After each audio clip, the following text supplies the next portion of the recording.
ডিব্ৰুগড় ইউনিভাৰ্চিটিৰ ফালৰ পৰা বিএড এন্ট্ৰেন্সৰ যি এডমিট কাৰ্ডসমূহ আছিলে এডমিট কাৰ্ডসমূহ ৰিলিজ কৰি দিয়া হৈছে।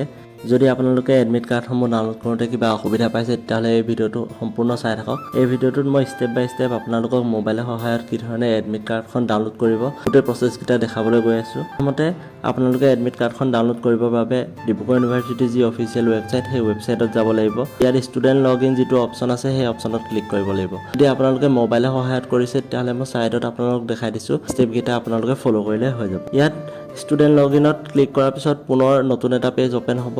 ইয়াত পুনৰ আপোনালোকে ষ্টুডেণ্ট লগ ইনত ক্লিক কৰিব লাগিব। তাৰপিছত আপোনালোকে যোনটো ফোন নাম্বাৰ দি এপ্লিকেশ্যন ফৰ্মখন ফিল আপ কৰিছিলে সেই ফোন নাম্বাৰ আৰু পাছপৰ্ট দি পিনি লগ ইন কৰি ল'ব লাগিব। ইয়াৰ পিছত আপোনালোকে এডমিশ্যন অপশ্যনত ক্লিক কৰিব। এডমিশ্যন অপশ্যনত ক্লিক কৰাৰ পিছত এপ্লাইড ফৰ্ম অপশ্যনত ক্লিক কৰিব। ইয়াত দেখিবলৈ পাব এপ্লিকেশ্যন ফৰ্ম আৰু ডাউনলোড এডমিট কাৰ্ড দুটা অপশ্যন ওলাই থাকে। ইয়াত যোনটো ডাউনলোড এডমিট কাৰ্ড অপশ্যন আছে সেই এডমিট কাৰ্ড অপশ্যনটোত ক্লিক কৰি দিব আৰু ইয়াত ক্লিক কৰাৰ পিছত আপোনালোকৰ বিএড এন্ট্ৰেন্সৰ যি এডমিট কাৰ্ড হয় সেই এডমিট কাৰ্ডখন ডাউনলোড কৰি ল'ব পাৰিব।